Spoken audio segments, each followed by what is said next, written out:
out here at the mouth of the Eastern Bay, right in the Chesapeake Bay proper. It's about 5:45. We got to get in soon, but there's a lot of marks on the screen, so let's give it a few more casts.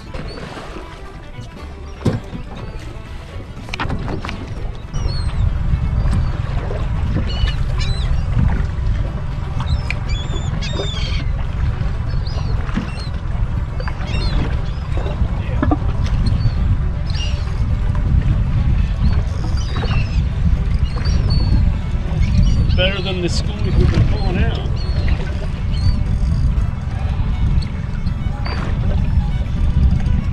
Huggy slowtail. Throw that into the mix. And let it drop down to about a count of 5. Just get onto the ones at the surface. And you're smacking it. Alright. That's a nice fish.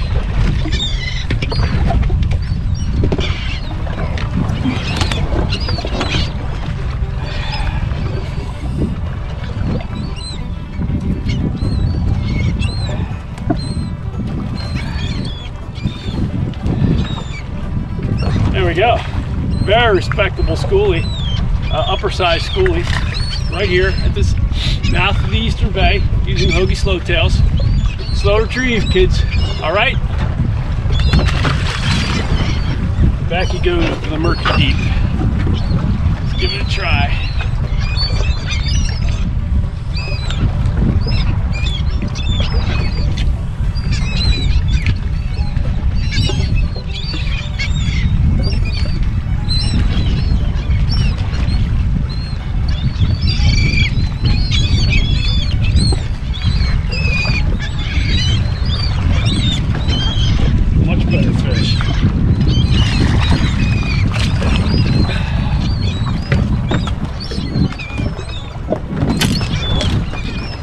Evening bite, bigger fish.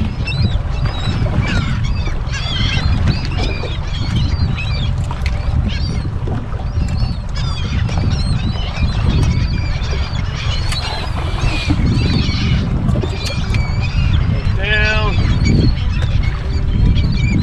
back.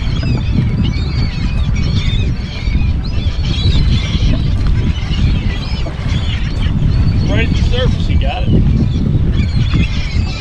Bigger fish are definitely not afraid to grab the smaller forage.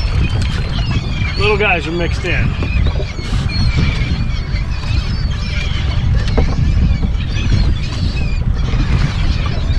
But they're breaking everywhere. I'm 5 feet from the boat, so see if you can tempt them again.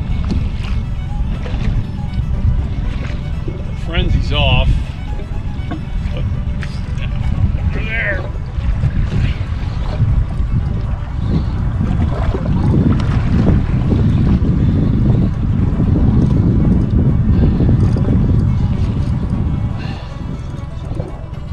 See, that's more like a early fall bite. I got the rod butt into my gut because my arm is killing me. It's an okay fish. Very nice evening bite. Chesapeake Bay, Hoagie Lures. All right, sports fans, your old buddy Captain T here. So it's Saturday the 6th, and we went out Thursday and experienced our first cold weather day out there on the Chesapeake. And I've noticed, by the way, we're going to be continuing to do these technical things, not necessarily because of any of you, but because Captain T likes to look back at what was successful in the past for a particular season that might be coming up. And it helps. It helps as a refresher to think about kind of what you did as tactics for the previous month, because it's that fishery down there can change pretty quickly depending upon the weather.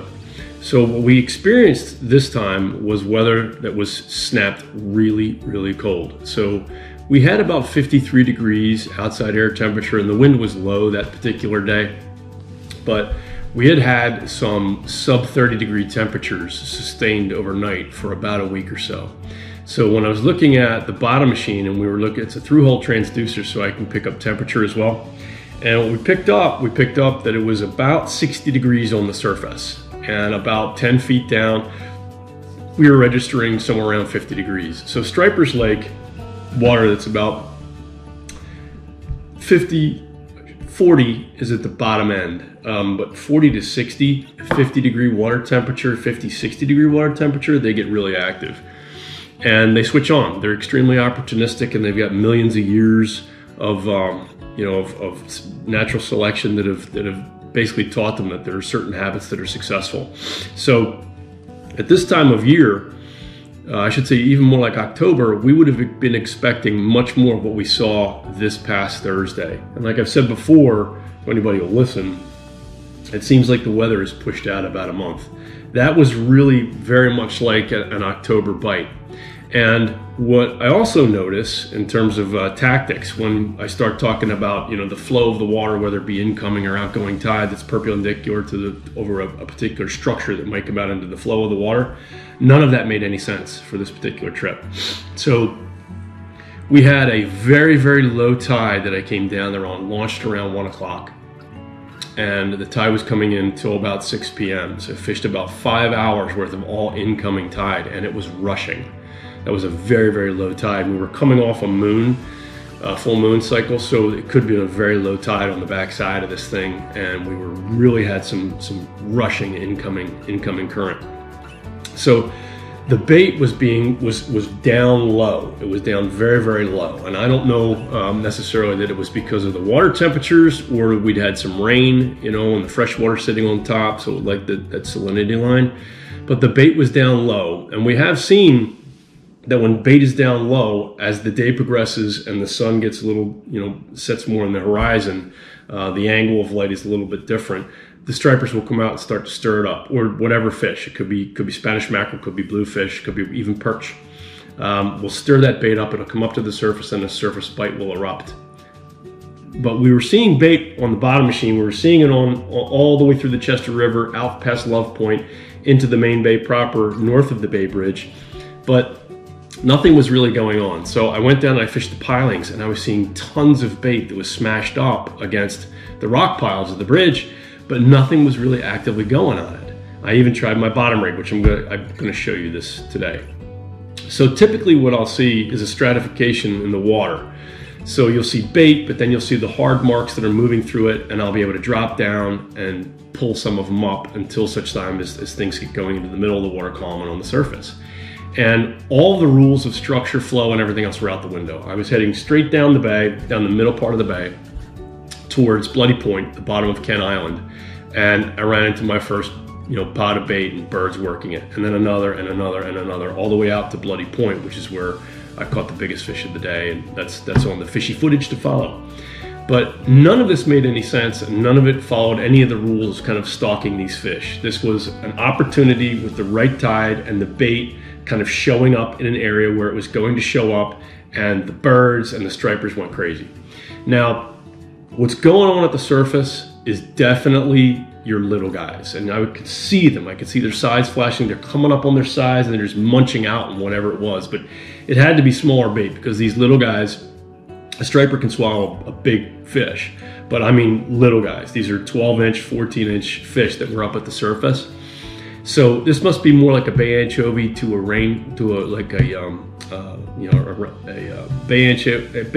anchovies is probably more like it, rain bait, that sort of thing that's moving around at the surface. So what I did later in the day out at Bloody Point was drop the slow tail down and allow it to sink a bit before I started reeling it back. When you're sitting near those pods of baits, you can't see what's underneath you. You can see the stragglers that are moving in and around and back into the melee of the bait, but you can't really see what's going on just 15, 20 yards over here. So, but you could tell it was just awash with the smaller fish at the top, and they're fun. I mean, what you lack in quality, you can get in quantity with those fish with the smaller forage profiles. But you can see that the larger fish are also moving around the bottom. So in the warmer months, I was able to catch those bigger fish with my bottom rig. But in these colder months, I noticed that they're hanging out more right underneath all the commotion that's happening at the surface. And probably the reason for that is that it's that time of year. They need to feed, and they need to feed now. So they're not being as finicky or whatever, because the water is starting to cool down. And I mean, we had a snap of cold. So they're just underneath the commotion, and they're gobbling up anything that got hit, anything that got bit off, and they're smoking that chunks that are coming down. So dropping the bait through the melee, if you don't hook a bird, and dropping it through the melee and then bringing it back to you, I was able to get the biggest fish of the day. Plus it was later in the day, and the bigger fish, they definitely are coming out at night. I've hit schoolies right in the middle of the day, hot sun, and they're breaking on the surface like crazy people, crazy animals. But the bigger ones, they're more selective, and they are going to wait for that light to get to a certain point, and then they know to come out. That's how they got big, because they're smart. So let's do some gear talk here, and then we'll wrap it up. So I promised you I was going to show you the bottom rig, which I didn't show you last time. So you have two different varieties that I have been successful with, and these are the Hayabusa sabiki rigs. So the Hayabusa sabiki rigs, this one's called the Perch edition, and this is just the pink, and this is, I think, the Chesapeake edition. And I would tell you that this saved me in the mayworm melee. So the mayworms come up, they come up out of the mud, they're doing their breeding thing, and the stripers just gorge on them. And this pink closely mimics that, and this was the only thing I was able. And it's the only time pink has ever worked for me, really, other than, maybe the pink that's on a peanut bunker imitation. But this saved me, and I was able to get some dinky stripers to bite and prevent me from being skunked. But this pink worked. Now, you can notice that I buy a lot of them at once, because I can tell you that when you're fishing bottom, you're going to hang up a lot of these rigs, and when you bend that hook out, when you bend this rascal out too far, you'll reduce your hookups massively, and you really want to make sure that these things are sharp. And trust me, this hangs up on every shirt, sweater, whatever I'm wearing out in the boat. So this is your rig. So you have, basically the two top hooks that kind of dance around and look like whatever they're interested in, and this guy bouncing off the bottom. This axis is my weight, and I rig it up with a single hook on the bottom. And if you're going to get bigger fish in the mix, this is what they're going to hit on. I have hit an occasional big fish on these small hooks, and they do the job. They're very sharp, and they will get a lot of your schoolies. But, it's a great perch rig as well. But I've caught probably more stripers, more schoolie stripers on this Hayabusa sabiki rig than I have actually caught perch. But there's a ton of perch out there, and guys love catching them. And they do hit. They hit they thump like a hammer. So I'm not going to get into knots necessarily or anything, and this is not the pattern. This is the black and silver, and this does work, but the natural olive works a lot better. But something I did notice about my gear this week that I want to talk about, especially when it relates to this this blue line, the High-Vis line, which is the Power Pro Slick. So you can see that this is your 25-pound fluorocarbon leader, and I'm tied up to my my Power Pro braid, and I use a uni to uni knot, and you can see kind of the fray that happens after a while when you're fishing and pulling through the water column. So once a week to every other week, I'll completely retie new leaders on, because they're getting shorter and shorter as I'm changing out and tying on new loop knots. So I'll use a uni to uni knot here, but you'll notice that over time the line gets faded, and I will tell you that what happens then is it's much more easy to twist around one of the eyelets on your rod, and it just creates an absolute mess, and you don't have the time or the energy to detangle it all. And when this stuff knots up, when this slick braid knots up, you're done. Just cut it off, twirl it up, stick it in your pocket, and don't let it get in that water. But the uni knot here with the 25 pound, and then I like to tie a loop knot onto any lure where I need to get a little additional action through the water. And that injured bait fish thing where it's kind of fumbling through the water like that, and then it gets a little burst of energy and swims off, that will trigger your strike. Very often as I'm sinking through, allowing this for a 5 count, and I throw it into the melee and let it go for a 5 count down, and then you start, just as you start like that, that's when the fish latch on. So you'll notice that a lot of times when I'm fishing and I throw out, I'll get a pretty quick strike, because as the lure is falling through and it gets that little burst of energy, it reminds them of an injured bait fish and they attack it. But watch out for your braid. And I had several really bad tangles, but watch out for your braid and change that out every couple of weeks. Just spool up really heavy when you're first spooling up. Spool up as heavy as you can. And I think on these guys with the 15 pound on the Stratic, I probably get somewhere around 175 yards on it. But I mean, a cast might be 40 yards tops, and then you're pulling in. So it's the first 40 yards that's on there is getting used all the time. So strip it off until you get nice clean blue line that's silky. Clip it and tie on your new leader. And I use probably about a 6-foot sectional leader, because when you're changing out lures, you go through it pretty quick. So the Hayabusa, the Sabiki rigs, these things are great. This is your go down to the bottom when they're moving on the bottom kind of deal. They call this a perch rig, but again, more stripers than I've caught perch with this, but I have caught some nice keeper size perch. I throw everything away. I can only give you keeper size because I wanted you to have some sort of sense of the magnitude of these fish. And then these guys, this was very effective during that the May worm hatch. And that really helped me save some days out there on the water. So that is it. Sports fans, that's our technical talk, and that's the talk of the conditions that we're hitting here in November. Captain T and Miss Lisa are heading to South Carolina. We're looking at one of the 2 boats that we're going to be replacing the Striper Blues with. This is Explore Boat Works, and so the next film that we'll make is maybe a tour of the factory and a wet test on the boat that we'll do when we're out there on Tuesday. But we're looking at Explorer, and we're also looking at Maverick, because we're going to be changing the venue to South Jersey to fish the salt marshes down there and get more salty fish. I think that's what we're interested in. But we're going to take a little tour of Columbia, South Carolina, and then we're going to head to Charleston for a couple days, since we haven't had a vacation probably in about, I don't know, over 2 years at this point. Got too much construction going on at the house. And we'll come home and get right back to it. The following week, we'll try to get out that week. That's the week before Thanksgiving. I doubt I'm going to get out at Thanksgiving, but maybe we'll make a film of the mayhem that ensues at Thanksgiving. We're going to have at least 24, 25 people this year. All right, sports fans, that's about it. Tech Talk with Captain T, and then the interesting conditions of the Chesapeake Bay, where it's really more of an opportunistic bite right now. Follow the birds, follow the bait, and wherever they are. And unfortunately, it's not like stalking. You just got to run around till you find them. And those gyroscope binoculars really help, level things out so you don't get seasick looking through your binoculars. That's it. Heading to the Carolinas next week, maybe for a preview of the boat. Captain T loves you. T out for now.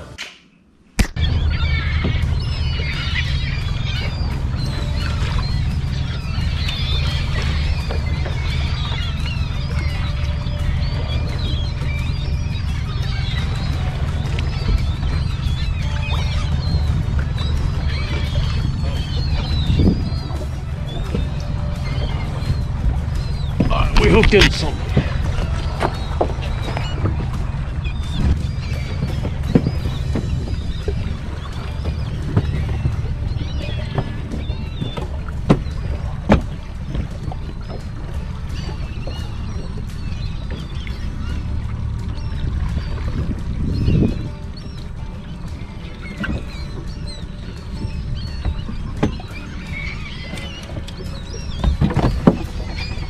Never caught something in the main bay before.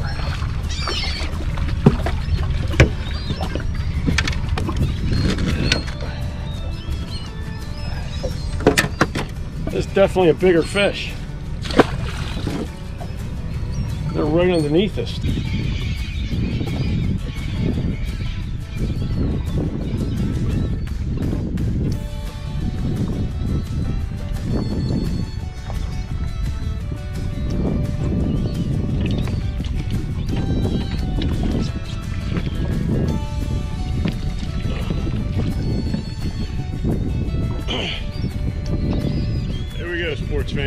Best fish of the day.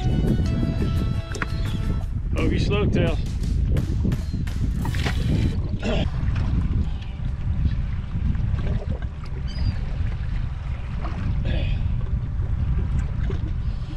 That'll do it for this episode of the Striper Blues Journal. Sports fans, tune in next week. We'll be back with more Hoagie lures and trying to get this late fall bite that's going on here.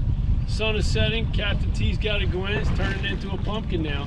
But you tune in next week and we'll see what mischief we can get into. But Hoagie lures was the thing of the day here, and the bigger ones, they came around late. So it all worked out. Captain Mike, Captain Ross, thanks for all your help.